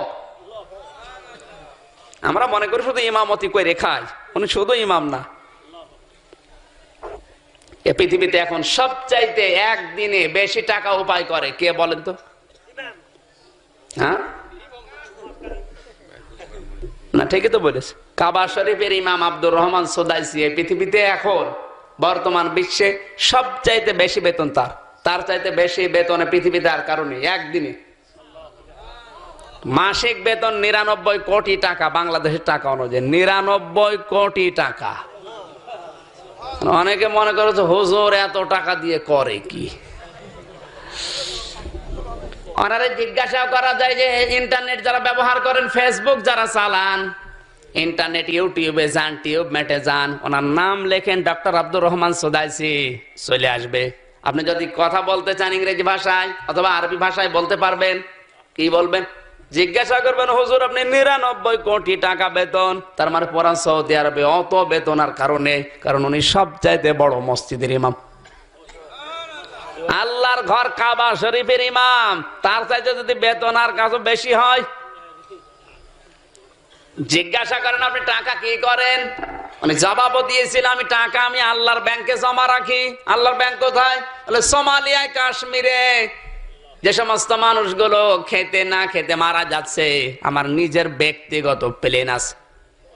আজ হুজুরের একটা গাড়ি থাকলে আমরা চোখ সোলাই, আর কাবার ইমামের নিজের ব্যক্তিগত প্লেন আছে। আমার যেমন ওই যে গাড়িটা আছে, ড্রাইভার আছে, ওনার প্লেন আছে, ড্রাইভার আছে, ওইটা নিয়ে চলে যায়। নিজের টাকা ওয়াকাতরে আল্লাহর ব্যাংকে জমা রাখছে, মরণের পরে পাবে। এখানে টাকা পয়সা উপায় করা দর্শনীয় না। আপনার যদি নিয়ত থাকে ওই রকম মানবতার সেবা করবেন, আপনি টাকা উপায় করতে পারেন বৈধ পথে। তাহলে অবৈধ পথে ইনকাম করে আবার অবৈধ পথে খরচ করে মাঝখানে ফাও। একজন কোরবানির মাসলা শুনে চিন্তা করছে এত সওয়াব, এ জীবন গেলেও না করে ছাড়বো না। জমার দিন ইমাম সাহেব বয়ান করেছে যদি কেউ কোরবানি দেয় তার পশমে পশমে সওয়াব হবে। চিন্তা করছে আল্লাহ আমি গরিব মানুষ, টাকা পয়সা নেই, কিন্তু এই সওয়াব ছাড়বো কি করে? গভীর রজনীতে একটা গরু চুরি করে নিয়ে আসছে। ইমাম সাহেব তাহাজ্জুদের নামাজ পড়তে উঠে বসে, এই বেটা গরু পেলি কোথায়? হুজুর এমনি চুরি করে নিয়ে আসলাম। কি হবে? জবাই করবো। কেন? কারণ গত সপ্তাহে আপনি জমার দিন বললেন কোরবানি দিলে পশমের মানে সওয়াব হয়। আমি চিন্তা করেছি আমি গরিব মানুষ, টাকা পয়সা নেই, কিন্তু সওয়াব ছাড়বো কি করে? এই জন্য চুরি করে নিয়ে আসলাম, জবাই করবো। ইমাম সাহেব বলছে বেটা বেয়াদব চুরি করলে তো কবিরা গুনাহ হয়। বলছে হুজুর আমি জানি, আপনি যে বলবেন এরকম একটা কথা, এই জন্য আমার প্রশ্ন রেডি করা আছে কি এই গরু চুরি করা কবিরা গুনাহ, এ জবাই করলে কবিরা গুনাহ, কিন্তু প্রতি পশমে পশমে সওয়াব হবে, এটা তোর কবিরা গুনাহ না? ওই সওয়াব আর ওই গুনাহ কাটা কাটি, মাঝখানে গোশত খাবো ফাল, এই ধান্দায় আছে অনেক। বলেন এজন্য দেখে শুনে উপায় করা দরকার। মেয়েটার পেছনে আপনি খরচ করেন না, মেয়েটার যোগ্যতা বাড়িয়ে দেন তো। আল্লাহর কসম, আপনার মেয়েটা যদি ফাতেমা সিদ্দিকার মতো হয়, 5000 ছেলে লাইন দেবে বিয়ে করার জন্য। তো বিয়ের আগে তো সব শেষ, ওকে বিয়ে করবে কে? আমি কুষ্টিয়াতে প্রথমে, আমি তো বরিশালে লেখাপড়া করেছি, প্রথমে যখন আসলাম কুষ্টিয়ায় এক বাড়িতে ভাড়ায় ছিলাম, জিজ্ঞাসা করলাম চাচা আপনার ছেলে মেয়ে কয়টা? বলছে বাবা আমার 3টা মেয়ে আর একটা ছেলে, 2টা মেয়ে বিয়ে হয়ে গেছে আর একটা ছোট আছে। চিন্তা করলাম ছোট মানে মনে হয় ক্লাস 3-4 পড়বে। কয়েকদিন পরে দেখছি বিশাল এক মেয়ে বের হয়ে চলে যাচ্ছে, আলটা মডার্ন। ডাক দিয়ে বললাম চাচা এটা কি? হুজুর এটা আমার ছোট মেয়ে, অনার্স মাস্টার্স করে 4 বছর বয়সে আছে, বিয়ে হচ্ছে না। বললাম হবে কি দিয়ে, ওরা আছে কিছু। আপনি হাসতেছেন কোন কারণে?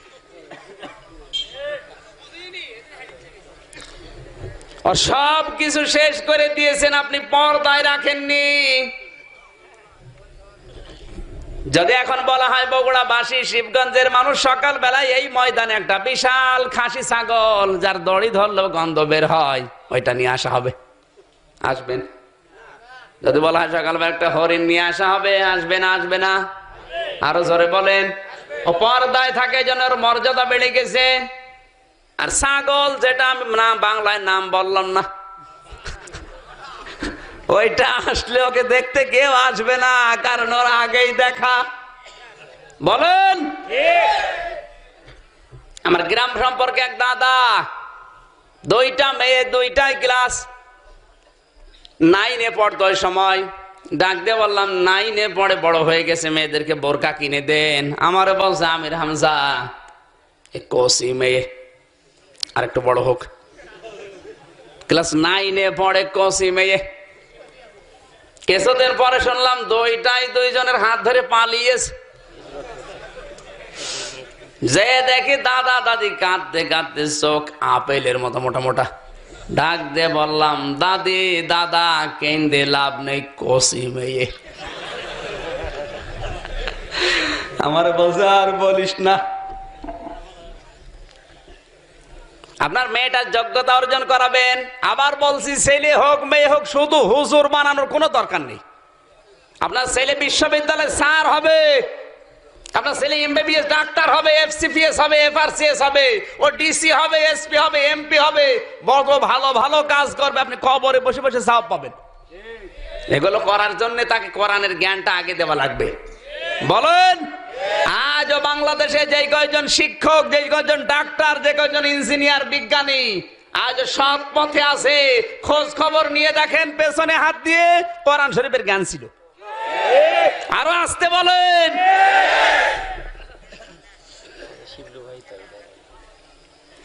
আল্লাহ যেন এই শিবলু ভাইকে কবুল করেন কোরআনের জন্য। জোরে বলেন আমিন। লোকটার চেহারা দেখার পরে মনে হচ্ছে আসলে ভালো মানুষ। 3 নম্বরে শুধু ছেলে মেয়ের জন্য খরচ করলে হবে না, তাকে দিনের শিক্ষা দেওয়ার পরে, তার যোগ্যতা তৈরি করার পরে সৎ পাত্র থেকে পাত্রস্থ করা লাগবে। আজ অনেক মেয়ের বাবারা আছে, মেয়ে বিয়ে দেওয়ার আগে চিন্তা করে জামার উপরে কামাই আছে কিনা। বাম হাতের ইনকাম যদি থাকে হাত দিয়ে দেওয়া, অসুবিধা নেই। আপনিও বাবা, রসুলও বাবা ছিল। বিশ্বনবী পারতেন না নিজের মেয়ে ফাতেমাকে, বড় বড় ধনী ছেলেরা এসেছিল যাদের টাকা পয়সার অভাব ছিল না, উল্টা পাল্টা জীবন যাপন করতো, নবী কিন্তু দিতে পারতেন না, দিয়েছিলেন এমন গরিব ঘরে যে ঘরে একবেলা খাবার হয়, 2 বেলা হয় না। আল্লাহর নবী দিয়েছিলেন। এই জন্য মেয়েটা যদি এই সৎ পাত্রে দেওয়ার পরে পৃথিবীতে কষ্ট পায়, মরণের পরে আমি নবীর সাথে জান্নাতে থাকতে পারবে। বাবা যারা এসেছেন তাদেরকে বলছে জামাই খোঁজ করার আগে আগে দেখবেন ওটা সৎ কিনা। আগে উকিলকে জিজ্ঞাসা করবেন, ঘটক মেয়ের জন্য যে জামাই দেখেছো ওর ইনকাম হালাল কিনা। এক বেলা খাবার দিকে অসুবিধা নেই, হারাম যেন উপায় না করে এরকম ভয় যেন আল্লাহর ভেতরে থাকে, ওই রকম একটা আল্লাহওয়ালা সন্তান তুমি আমার মেয়ের জন্য খোঁজ করো। এরকম বাবা এদেশে ভরি ভরি, একটা বাবা এরকম নেই।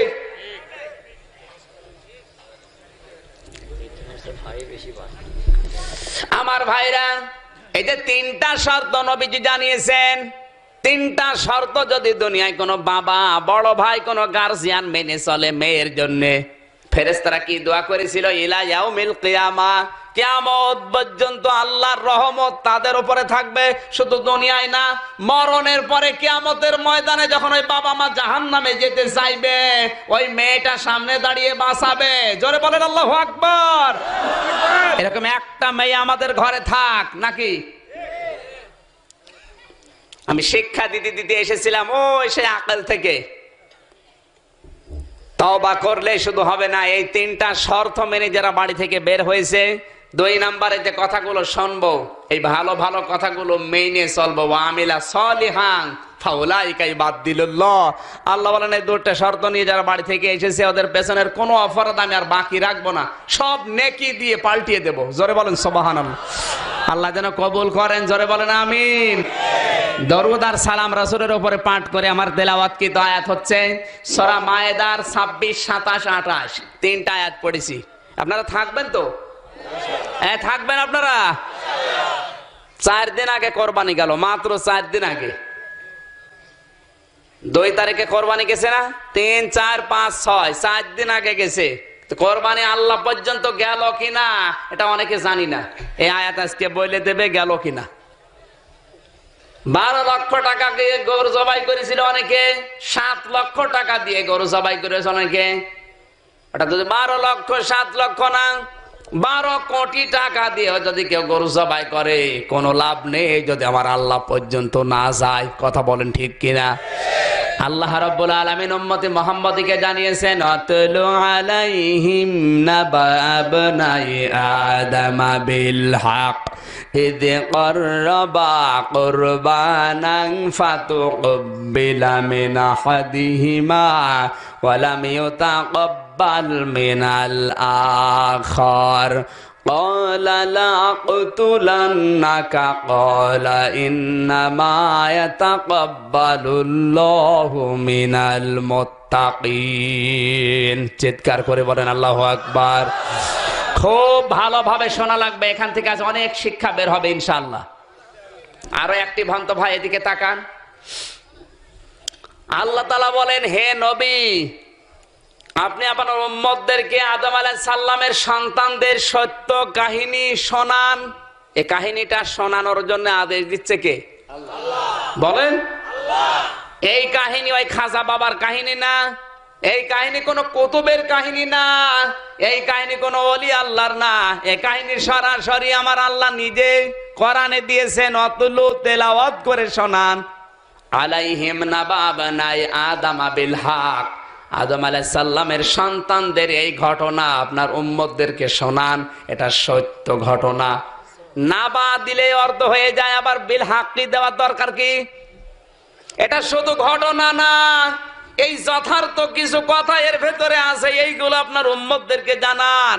কি সেটা? ইদ করবা কুরবানান ফাতুকবিলা মিন আহাদিহিমা ওয়া লাম ইউতাকাব্বাল মিনাল আখার। যখন তারা উভয়ে কোরবানি করেছিল আল্লাহর নৈকট্য অর্জন করার জন্য, একজনেরটা কবুল হয়েছে আর একজনেরটা হয়নি। যারটা হয়নি সে বলেছে ক্বালা লাআকতুলান্নাকা, অবশ্যই তোমাকে আমি হত্যা করব। অপর ভাই যিনি ছিল হাবিল, ডাক দিয়ে বলে তুমি আমাকে হত্যা করবে। ক্বালা ইন্নামা ইয়াতাকাব্বালুল্লাহু মিনাল মুত্তাকিন। হে ভাই তুমি আমাকে হত্যা করতে যাও, শুনে রাখো মহান আল্লাহ শুধুমাত্র কবুল করে যারা মুত্তাকি, তাদের কোরবানি। জোরে বলুন সুবহানাল্লাহ। এবার আসেন ব্যাখ্যার দিকে যাই। হযরত আদম আলাইহিস সালামের সন্তান জোড়া জোড়া তৈরি হতো।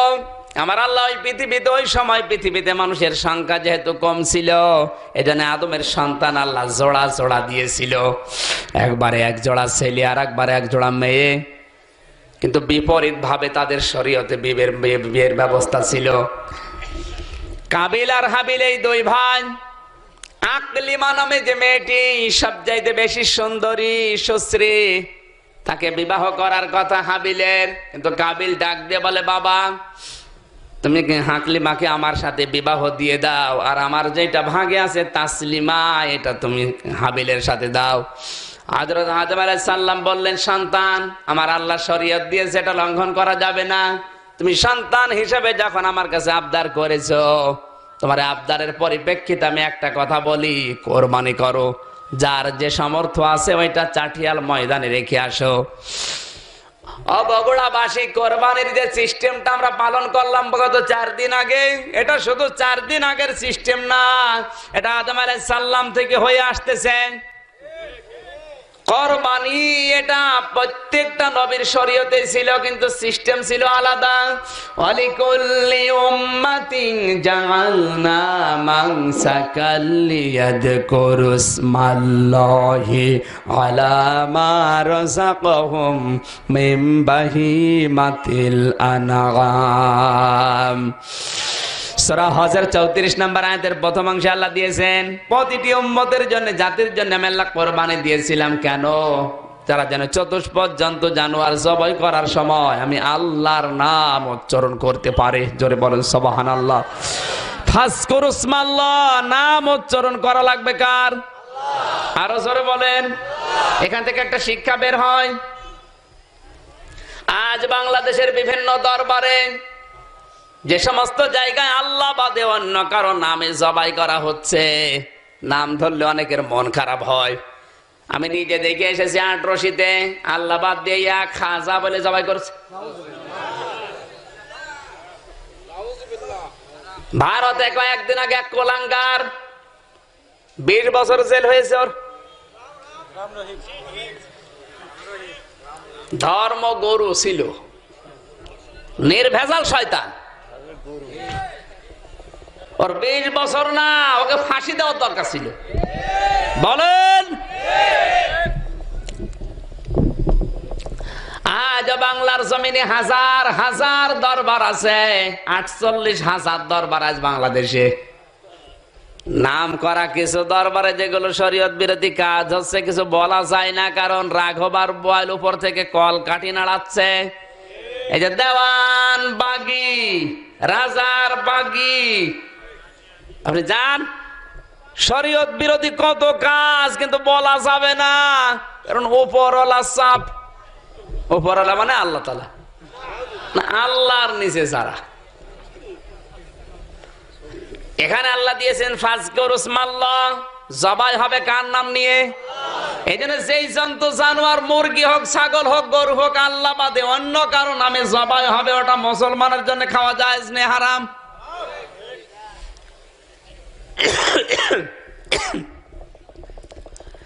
প্রত্যেকটি জাতির জন্য আমি কোরবানি দিয়েছিলাম, কিন্তু সিস্টেম ছিল আলাদা। আদম আলাইহিস সালামের জামানায় সিস্টেম ছিল চাটিয়াল ময়দানে, যার যে সামর্থ্য ছিল ওটা রেখে আসতো, আগুনের ঝলক আসমান থেকে এসে ওটা পড়িয়ে ফেলতো। হাবিল ওই সময় চাষ করে খেত, চাষের যে সমস্ত জিনিসপত্র ওগুলো চাটিয়াল ময়দানে রেখেছে, আগুনের ঝলক এসে ওগুলো পড়িয়েছে। কিন্তু কাবিল যেটা রেখেছে ও ব্যবসা করে খেত, ব্যবসার বস্তুগুলো এনে রেখেছে, কিন্তু ওগুলো আর ঝলকানি এসে পড়ায়নি। হযরত আদম নবী ডাক দিয়ে বলে, সন্তান তোমারটা যখন আগুনের ঝলক আসেনি বিধায় কবুল হয়নি, তুমি এই শরীয়তটা মেনে নাও। আদমের আমার সন্তান হাবিলের সাথে আকলিমার বিয়ে হবে। হাবিল বলে, না, এটা আমি মানি না। ষড়যন্ত্র শুরু করেছে, কোন কায়দা একে দুনিয়া থেকে বিদায় করা যায়। একা একা ভাইকে ডাক দিয়ে হত্যা করার সিদ্ধান্ত নিয়েছে। তোকে আমি হত্যা করে ফেলবো। হযরতে হাবিল ডাক দিয়ে বলে, ভাই আমার তো দোষ না, কোরবানি তো তুমিও দিয়েছো আমিও দিয়েছি, তোমারটা কবুল না হলে আমার কি?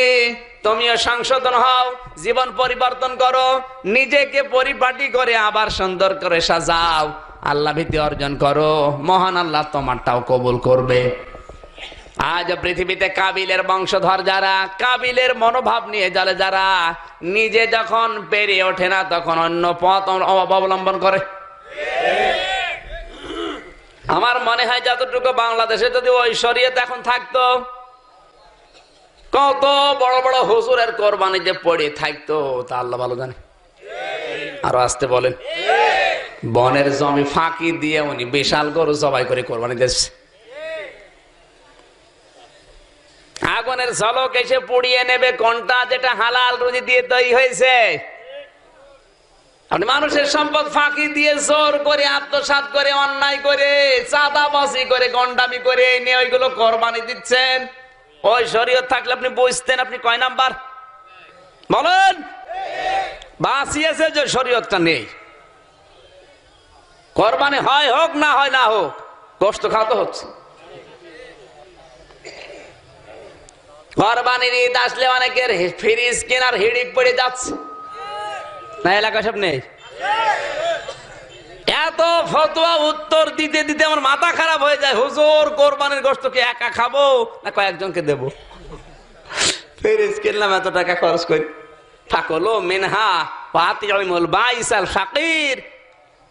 সূরা হজের ভেতরে আল্লাহ দিয়েছেন, হ্যাঁ তুমি নিজে খাও, আর যেটা অভাবী কিন্তু চাইতে পারে না এরকম মানুষকে দাও। কথা বোঝা যাচ্ছে না? এমন মানুষের সমাজে আছে অভাব কিন্তু চাইতে পারে না লজ্জার খাতিরে, আছে না নেই? তাকে দেওয়া লাগবে। 3 নম্বরে ফকির। ফকির বোঝেন? ফকির যদি না বোঝেন তো ঈদের দিন দেখবেন কোরবানির গোশত ভাগ করা লাগবে না, নিজে খেয়ে ফেলবে। হ্যাঁ জায়েজ আছে, আপনি খেলে খেতে পারেন, কিন্তু নিয়ম আল্লাহ নিজে দিয়েছে, আপনি নিজে খাবেন। ফাকুলু মিনহা ওয়াতিউমুল বাইসাল ফাকির। বাইসাল ফাকির যারা জানে জিজ্ঞাসা করেন তো, যাদের অভাব আছে ক্ষুধা আছে কিন্তু বলতে পারেন আর চক্ষু লজ্জার কারণে, ওদেরকেও দেওয়া লাগবে। নিজে খাবেন, আর ফকির মিসকিন যারা গরিব ওদের মাঝখানে বিলিয়ে দেবেন। আমাদের কুষ্টিয়ার বিভিন্ন অঞ্চলে কোরবানির গোশত 3 ভাগ করে, একটা নিজে খায়, আত্মীয় স্বজনকে একটা দেয়, আর একটা মসজিদে দিয়ে আসে। ওইটা এক জায়গায় করে এলাকায় যারা গরিব মানুষ তাদের দেয়, কিন্তু সিস্টেম পাল্টায়। যারা গরিব না তারাও লাইন দেয়, যারা গরিব তারাও লাইন দেয়। কোন গরিবের ওই সম্পদটা যদি আপনি এতিম না মিসকিন না ৭৫,০০০ টাকার উপরে যাদের টাকা পয়সা আছে ওদের জন্য কোরবানি দেওয়া ওয়াজিব। কথা বোঝা যায়নি? ওই লোকটা যদি মিসকিনের ভাগ যেয়ে ধরে তাহলে এতিমের মাল আত্মসাৎকারীও। আমি বেশি বলে ফেললাম, এলাকায় এসব মনে হয় নেই। আমার ভাইরা আমি শিক্ষা দিচ্ছিলাম কি, হ্যাঁ হাবিল ডাক দিয়ে বলে, ভাই তুমি নিজের কোরবানি কবুল হয়নি এজন্য আমার উপরে রাগ দেখাও, নিজেকে নিজে সংশোধন করো। ক্বালা ইন্নামা ইয়াতাকাব্বালুল্লাহু মিনাল মুত্তাকিন। জেনে রাখো মহান আল্লাহ কেবল মাত্র কবুল করে যারা মুত্তাকি তাদের কোরবানি।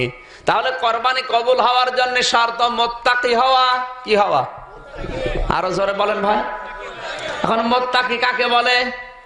আমরা বাংলাদেশে মনে করি বিশাল জোব্বা গায়ে দিয়ে পাগড়ি মাথায় দিয়ে দুনিয়ার কোনো খেয়াল নেই, শুধু জিকির করে, এটা মুত্তাকি। কারো যদি কোরবানি জীবনে কেউ কবুল করাতে চায় আমার আল্লাহর দরবারে, মহান আল্লাহ কোরআনে কারিমে জানিয়েছে, ইন্না আ'তাইনাকাল কাউসার ফাসাল্লি লিরাব্বিকা ওয়ানহার ইন্না শানিআকা হুয়াল আবতার। এতদিন শুনেছেন একরকম, এবার গুরুত্বপূর্ণ তথ্য বলছে। অনেক মানুষ আজ নিজের চাচাতো ভাই, নিজের আত্মীয় স্বজনের দিকে মুখের দিকে তাকিয়ে ভাগ দেয়। থাকে বাইরে, এলাকায় আসলে যদি এদের সাথে ভাগ না দেয় তাহলে কেমন হয়ে যায়। অথচ সারা জীবনে আষাঢ় খেয়েও কোনোদিন পশ্চিম দিকে পড়ে না। এরকম মানুষের সাথে আপনি জায়েজ টাকাটা দিয়ে ভাগ দিয়ে দিলেন। কোরআনের নির্দেশ কি ছিল? ফাসাল্লি লিরাব্বিকা ওয়ানহার। নামাজ পড়বে আল্লাহর জন্য, এরপরে কোরবানি দেবে। আগে নামাজ না কোরবানি? আরো জোরে বলেন। আল্লাহকে আপনার থেকে কম বোঝে? তাহলে আপনি বেনামাজির সাথে ভাগ দিলেন কোন কারণে? আগামী থেকে যেই লোকটা নামাজ পড়ে না, কিন্তু নামাজ পড়লেও নামাজের শিক্ষা নেয় না, ওই রকম মানুষের সাথে ভাগ দিলে আপনারটাও হবে না। এতদিন জানতেন না কি হয়েছে আমি জানি না, কিন্তু এখন জানলেন। ফাসাল্লি লিরাব্বিকা, আগে নামাজ, অনহার 2 নম্বরে। নামাজ পড়তো না, শুধু জুমার দিন আসতো, তাছাড়া জানাজাও পড়তো না। এরকম মানুষের সাথে নিজের জায়েজ টাকা দিয়ে ভাগ দিয়েছেন কার? হাত তোলেন তো দেখি। এই লজ্জা নেই, হাত তোলেন। 1 জন, 2 জন, 3 জন, 4 জন, 5 জন, একটা একটা করে সব উঠে যাবেন, দরকার এটা নিজের ভাই হয়তো রাগ করবে, চাচা রাগ করবে, চাচা তো ভাই কি বলবে, এই জন্য এই দিকে তাকিয়ে অনেকে দেয় নাকি? আল্লাহর চাইতে আপনার চাচা তো ভাইয়ের রাগ কি বড় হয়ে গেল? বলেন। আগামী থেকে আমার আল্লাহর দিকে তাকিয়ে কোরবানি করা লাগবে, কারণ কুলিন্না সলাতি ওয়া নুসুকি, আমার কোরবানি, আমার নামাজ সব কার জন্য? আরো জোরে বলেন। তাহলে আল্লাহ যেটা নিষেধ করেছে, যে লোকটা 5 ওয়াক্ত নামাজ পড়ে না, নামাজের শিক্ষা নেয় না। দুঃখজনক হলেও সত্য, বাংলাদেশে নামাজ আছে, নামাজ পড়ে অনেকে, কিন্তু নামাজের শিক্ষা নেই। আরো আসতে বলেন। সুন্দর সুন্দর মসজিদ হচ্ছে, বিশাল সুন্দর সুন্দর টাইলস দিয়ে, মোজাইক পাথর দিয়ে, বড় বড় কার্পেট বেড়ে, ভালো ইমাম নিয়ে নামাজ হচ্ছে, কিন্তু নামাজের পঠিত বিষয় থেকে, নামাজের কাতার থেকে কোনো শিক্ষা নিয়ে যায় না। আপনি নামাজে দাঁড়ালে নামাজ হবে তা না। নামাজে যখন কাতার সোজা করে ইমাম সাহেব দাঁড়াতে বলে, কাবা শরীফে কত বছর দেখেছিলাম, নামাজ যখনই শুরু হয়েছে, অত 24 ঘন্টা মানুষ কাবা শরীফ ঘুরতে আছে, কিন্তু আজান হওয়ার পরেই কিছুক্ষণ আগে 2-3 মিনিট আগে বন্ধ করে দেয়। বন্ধ করার সঙ্গে সঙ্গে কাতার সোজা হয়ে যায়। পুরা কাবা শরীফ লক্ষ লক্ষ মানুষে ভরে গেছে। নামাজ আল্লাহু আকবার বলার আগে একামত শেষ, একামত শেষ হওয়ার পর ওই ইমাম সাহেব সফুফ সফুফ, তোমার কাতারটা সোজা করো। আমি যতবার নামাজ পড়েছি কাবা শরীফে, ততবার ইমাম সাহেবকে এই কথাটা বলতে শুনেছি, কাতার সোজা করো। চিন্তা করলাম বারবার, তবে 1বার 2বার না, 45 দিন ছিলাম আমি মক্কা মদিনায়, 45 দিন একই কথা। একামত হয়ে গেছে, তারপরেও 2-3 বার ইমাম সাহেব আরবিতে বলছে কাতার সোজা করেন। কেন? পরবর্তীতে এসে তাফসির দিয়ে, হাদিস দিয়ে বাস্তবে মিলিয়ে দেখেছি না, নামাজের সর্বপ্রথম দরকার কাতার। কারণ যার জন্য কাতার বাঁকা হবে, পোড়া গোনা হবে তার। বলেন, আপনার জন্য যদি কাতার বাঁকা হয়, পোড়া গোনা আপনার হবে কেন? কাতার খেলা চোরা করার জন্য না, ও ফাইজলামি না, ওই আর কি আড্ডার জায়গা না। কাতার সোজা করার সঙ্গে সঙ্গে মনের ভেতর থেকে যত অহংকার, হিংসা, লোভ সব বের হয়ে যাবে। আমার বাম পাশে আওয়ামী লীগ দাঁড়িয়েছে, আমার ডান পাশে বিএনপি দাঁড়িয়েছে, আমার সামনে জামাত দাঁড়িয়েছে, পেছনে দাঁড়িয়েছে চরমনার পীরের মুরিদ। এখন আমি কোনো কিছুতে নেই, আমি আল্লাহর জন্য। আমার মনে হয় এই শিক্ষাটা নিয়ে বাংলাদেশের প্রত্যেকটা মসজিদে যদি কাতার সোজা হতো, এই দেশে আমার কবে ইসলাম চলে আসতো। শুধু কাতারে ইসলাম চলে আসতো। কথা বলেন। নামাজে কেউ দাঁড়িয়ে বলে না, কে তুই আওয়ামী লীগ, কায় থ, এই বিএনপি, তুই সরে যা, বলে? কাতারে দাঁড়িয়ে যেমন সব ভুলে গেছেন, আল্লাহ তাআলা জানাতে চেয়েছে আমার মুসল্লি বান্দারা, এই নামাজের কাতারটা নিয়ে পরিবারে যাও, সমাজে যাও, রাষ্ট্রে যাও। এই জায়গায় যেমন সবাই এক, কাঁধে কাঁধ মিলিয়ে, পায়ের সাথে পা মিলিয়ে সব এক, আমি আল্লাহকে সেজদা দেওয়ার জন্য পরিবারে, সমাজে, রাষ্ট্রে আল্লাহর এই বিধানগুলো সব জায়গায় কার্যকর করার জন্য সব এক হওয়া লাগবে। এই শিক্ষাটা নিতে পরবর্তীতে কারা কারা নামাজ পড়তে রাজি আছেন দেখি? লিল্লাহে তাকবীর। এই দেখেন তো হাত তোলেনি কে?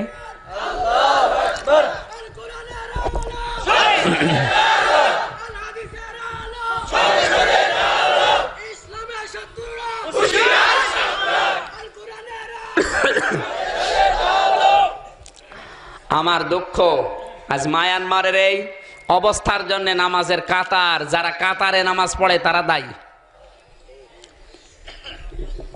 প্রায় 51টা রাষ্ট্র আজ মুসলমান পৃথিবীতে, 280টা রাষ্ট্র আছে, তার 51টায় মুসলমান। এই 51টা রাষ্ট্রে যারা দায়িত্ব পালন করছে, যারা নামাজ পড়ে, এরা কিছু করা লাগতো না, শুধু যদি একটা হুঙ্কার দিত, নাপাক মহিলা অং সান সূচি যদি এখনো বিরত না হও, তোমার মায়ানমারের অস্তিত্ব পৃথিবীর মানচিত্র থেকে উড়িয়ে দেব। শুধু এই কথাটাই আর দোকানের মতো একবার যদি আওয়াজ দিত, আমার মনে হয় কিছু আর করা লাগতো না, এমনি অত্যাচার বন্ধ হয়ে যেত। নামাজ পড়েন, কিসের নামাজ? কাতারের শিক্ষা আজ পর্যন্ত নিতে পারেননি। নামাজ পড়লেই কবুল হয় তা না, নামাজ পড়লে অনেক নামাজির উপরে বরদোয়া করে। ফাওয়াইলুল লিল মুসাল্লিন আল্লাযীনা হুম আন সালাতিহিম সাহুন। আল্লাহ বলেন ধ্বংস হয়ে যাক ওই নামাজিগুলো যারা নামাজ পড়ে কিন্তু নামাজ সম্পর্কে উদাসীন। এই সাহুনের ব্যাখ্যা কি? আমি ওই যে নামাজের উপর একটা বই লিখেছি, নামাজ কিভাবে পড়তে হয়, নামাজ আদায় পদ্ধতি, একেবারে মেসাক থেকে শুরু করে শেষ পর্যন্ত যা লাগে সব ওই নামাজের এই সিস্টেমের ভেতরে দেওয়া আছে। ওই যে গাড়িতে আমার ড্রাইভারের কাছে আছে, মেয়েদের কাজে লাগবে ওইটা, বাংলায় উচ্চারণ দেওয়া আছে, আরবি দেওয়া আছে, ইংরেজি দেওয়া আছে, যাদের ভালো লাগে ওইটা নিয়ে নিজের মেয়েকে, বউকে, বেটার বউকে দিয়ে সারাদিনে কিরণমালা না দেখে এইটা পড়লে অন্তত নামাজটা সহি শুদ্ধ হবে। আর যারা মুরব্বী 20 বছর 40 বছর নামাজ পড়ছেন, আজ সূরা ফাতিহা শুদ্ধ করে পড়তে পারেন না, ওখানে বাংলায় আরবিতে উচ্চারণ করা আছে, ওটা দেখে দেখে পড়ে নিজের জীবনটা সংশোধন করেন। তাদের টাকা পয়সা আছে, টাকা পয়সা দিয়ে খরিদ করে মানুষকে দেন, ওটা সাদগায়ে জারিয়া সওয়াব হবে। উল্টা পাল্টা কাজ না করে ওই ড্রাইভারের কাছে আছে, যাদের লাগে ওখান থেকে মোনাজাতের পরে, এখন না মোনাজাতের পরে ওইটা নিয়ে যাবেন। 112 পৃষ্ঠার একটা বই আছে, আমি সিয়াসিত্তার হাদিস থেকে অনেক কায়দা করে সামারাইজ করে করে, ওটা একেবারে সিয়াসিত্তা কিনতে গেলে অনেক টাকার দরকার, সামারাইজ করে মাত্র 112 পৃষ্ঠা করেছি। এখনো লিখবো মনে করছে, আমার কম্পিউটারের ভেতরে এখনো 2টা বই আছে, সময় পাওয়া যায় না, সারাদিন রাস্তায় রাস্তায় আর এই রাত জাগা, লেখা যায় না, সময় পাওয়া যায় না, কষ্ট করে লিখেছিলাম, যাওয়ার সময় আপনাদের কাজে লাগবে। নামাজের এই কাতারের শিক্ষা থেকে শুরু করে তেলাওয়াতকৃত আয়াত থেকে, অন্য সূরা থেকে, দোয়া তাসবিহ থেকে, ওঠা বসা, প্রত্যেকটা 4টা শিক্ষা নামাজ মানুষকে দেয়। এজন্য নামাজ যারা আদায় করে এদের সাথে কোরবানি দিলে তাদেরটা কবুল হয়। যারা নামাজি পড়ে না, বেনামাজি, আপনারটাও হয়নি, ওরটাও হয়নি। জোরে বলেন নাউজুবিল্লাহ, আরো জোরে বলেন নাউজুবিল্লাহ। সুতরাং আল্লাহ কবুল করবে তাদের কোরবানি যে মানুষগুলো তাকওয়া অর্জন করেছে নামাজের মাধ্যমে। আপনাকে আল্লাহ ওযু করার দ্বারা কষ্ট দিতে চায় না, কষ্ট দিতে চায়? মানুষ যখন 5 ওয়াক্ত ওযু করে, তার শরীরের অঙ্গ প্রত্যঙ্গের ময়লাগুলো আল্লাহ ওযুর মাধ্যমে ধুইয়ে তাকে পরিষ্কার করে রোগ মুক্ত করতে চায়। জোরে বলেন সুবহানাল্লাহ। বিজ্ঞান প্রমাণ করছে 5 ওয়াক্ত নামাজের আগে যদি কেউ ওযু করে, তার যে সমস্ত জায়গা ধোয়ার কথা ছিল এগুলো যদি পরিষ্কার হয়, অনেক রোগ শোক থেকে সে বেঁচে থাকতে পারবে। আল্লাহ তো আপনাকে বারবার কষ্ট করে ওযু করতে কষ্টে ফেলার জন্য দেয়নি, দিয়েছে আপনার উপকারের জন্য। এই যে যখন ঘাড় মাসা করা হয়, এই জায়গার চামড়া আর ঘাড়ের চামড়া এক, এই 2 চামড়ার পানি যখন এক হবে, আপনার এই চামড়াটা সতেজ হবে, ভেতরে যে রগগুলো আছে এগুলো সতেজ হবে। এদের ঘুমে থাকার পরে যখন মানুষ উঠবে, ওঠার পরে ওযু করবে, এরপরে 2 রাকাত নামাজ দিয়েছে। ফজরের নামাজ কয় রাকাত? আল্লাহ তো ফজরের নামাজ তো 50 রাকাত দিতে পারতো, কারণ সারা রাত আরাম করেছে, এখন নামাজ পড়া লাগবে বেশি, দিতে পারতো না? কেন দেয়নি? 2 রাকাত নামাজ দিয়েছে এই জন্য যে সারা রাত আপনি রক্ত চলাচল স্বাভাবিক হয়ে গিয়েছিল, এখন ওঠার পরে এই পানিটা যখন এই জায়গায় লাগবে, আবার ওটা আস্তে আস্তে সতেজ হবে। আপনি যদি একাধারে নামাজ পড়িয়ে যান, ওটা আবার দুর্বল হবে। এজন্য মাত্র 2 রাকাত নামাজ দিয়েছে ফজরের সময়। সুবহানাল্লাহ বলতে পারেন না? শুধু এই এই চামড়াটা এই জায়গায় ঠেকানো, এই গবেষণা করে কয়েকজন মুসলমান হয়ে গেছে খ্রিস্টান। প্রত্যেকটা বিষয়ের ভেতরে আমার আল্লাহ শিক্ষা দিতে চায়। নামাজ যারা 5 ওয়াক্ত নির্ধারিত সময়ে পড়েন না, তাদেরকে আহ্বান জানাচ্ছি, নামাজ মুসলমানের প্রতীক, এটা যদি না পড়েন আপনি কিসের মুসলমান? আজকে একটা ছেলে এসে নারী দিচ্ছিল, হুজুর আমার বাবা শুধু জুমার নামাজ পড়ে, তাছাড়া নামাজ পড়ে না। আপনার সন্তান এখনই দুনিয়ায় আপনার বিরুদ্ধে নালিশ দিচ্ছে, তো মারা যাওয়ার পরে তো আপনার বিরুদ্ধে দাঁড়াবে। ওইরকম বাবা এখানে এসেছে কিনা জানি না, হয়তো এসেছে। আপনাকে বলছি, কখন আজরাইল আসে আপনিও জানেন না, আমিও জানি না। অন্তত নামাজটা আদায় করা দরকার। সূরা হজের ভেতরে আল্লাহ 4টা পয়েন্ট দিয়েছে। কেউ যদি আল্লাহর দরবারে তার কোরবানি কবুল করাতে চায় 4টা পয়েন্ট লাগবে। কয়টা? আল্লাযীনা ইযা যুকিরাল্লাহু ওয়াজিলাত কুলুবুহুম ওয়াস-সাবিরিনা আলা মা আসাবাহুম ওয়াল মুকিমিস সালাতি ওয়া মিম্মা রাযাকনাহুম ইনফিকুন। এই 4টা। 1 নম্বরে যাদের সামনে আল্লাহর নাম উচ্চারণ হলে তাদের অন্তরাত্মা কেঁপে ওঠে। কি কেঁপে ওঠে? ঘুমাচ্ছেন? ওয়াজিলাত কুলুবুহুম, তাদের কলব কেঁপে ওঠে। কি কেঁপে ওঠে? এখন কলব থাকে কোন জায়গায়? এটা আমিও জানতাম এতদিন। এই যে ডাক্তাররা বসে আছে জিজ্ঞাসা করেন কলব মানে মন। কলব মানে কি? আরো জোরে বলেন। কলব মানে হৃদয়, মন, যেখান থেকে চিন্তা হয়। চিন্তা কি এখান থেকে আসে না এখান থেকে? হ্যাঁ, এদিকে তাকান। এই যে কলব, যে চিন্তা ভাবনা, এটা কি এখান থেকে আসে না এখান থেকে? আজ মগজ বিজ্ঞান প্রমাণ করে কম্পিউটারতে দেখিয়ে দিচ্ছে মগজের ভেতরে 4 রকম শক্তি আছে। এই সামনে থাকে দেখার শক্তি, পেছনে সামনে থাকে চিন্তা শক্তি, যেটা আপনার চিন্তা ভাবনা আসে, পেছনে থাকে দেখার শক্তি, মাঝখানে আছে অনুভূতি শক্তি, আর 2 পাশে আছে আরো 2টা শক্তি। এগুলো সব আমার কাছে ভিডিও ছিল, বই ছিল, বই আকার আমি নিয়ে এসেছিলাম। এটা যদি এখন এই কিছু মূর্খ মানুষ আছে তাদের সামনে বলতে চান, বিজ্ঞানের ছাত্র যারা তারা বুঝবে, কিন্তু মূর্খ মানুষ যারা, এদেরকে যদি আপনি বলতে যান ও কিয়ামত হয়ে যাবে, বিশ্বাস করবে না। কারণ ওর বাবা বলেছে কলব এখানে ইল্লাল্লাহ, কলব পরিষ্কার করো, অথচ কলব এই জায়গায় নেই, কলব এখানে। ডাক্তার যারা আছে এমবিবিএস, এফসিপিএস, এফআরসিএস করেছে, বিশেষ করে মেধা নিয়ে, মনন নিয়ে, মগজ নিয়ে, তাদেরকে জিজ্ঞাসা করেন কলব হওয়ার জন্যে, আলা ইন্না ফিল জাসাদি মুদগাতুন, মুদগা হওয়ার জন্য 3টা শর্ত। 1 নম্বরে মুদগা হওয়ার জন্য ওটা চর্বি হওয়া লাগবে, 2 নম্বর ওর ভিতরে রক্ত থাকা লাগবে, 3 নম্বর ওইটা এই দোড়া কাটা কাটা দাগ হওয়া লাগবে। আর মগজের ভেতরে 3টাই আছে, চর্বি আছে, রক্ত আছে, আর মগজটা দেখবেন এই দোড়া কাটা কাটা দাগের মতো। আমি কি বেশি বলছি? আপনার কোন বাবা পরিষ্কার করতে দিয়েছে কলব? কলব পরিষ্কার করে দিচ্ছেন আপনি এই জায়গায় ধাক্কা মেরে। কলব তো এখানে নেই, কলব তো এখানে। এরপরেও যদি কেউ না বোঝার ভান করে আপনি কলব পরিষ্কার করে কলব ফাটিয়ে ফেলছেন, অথচ কলবই নেই। এইটা পরিষ্কার করেন। মানুষের এইটা যদি পরিষ্কার হয়, পৃথিবী পরিষ্কার হয়ে যাবে। বলেন। এই জন্য ওয়াজিলাত কুলুবুহুম, যাদের এই চিন্তা শক্তি কেঁপে ওঠে যে আমি কি শুনলাম, আমার আল্লাহর নাম, আর এটা যাদের চিন্তায় নেই, আল্লাহর নাম বলুক আর রাম রাম বলুক, ওর কাছে কিছু মনে হবে না।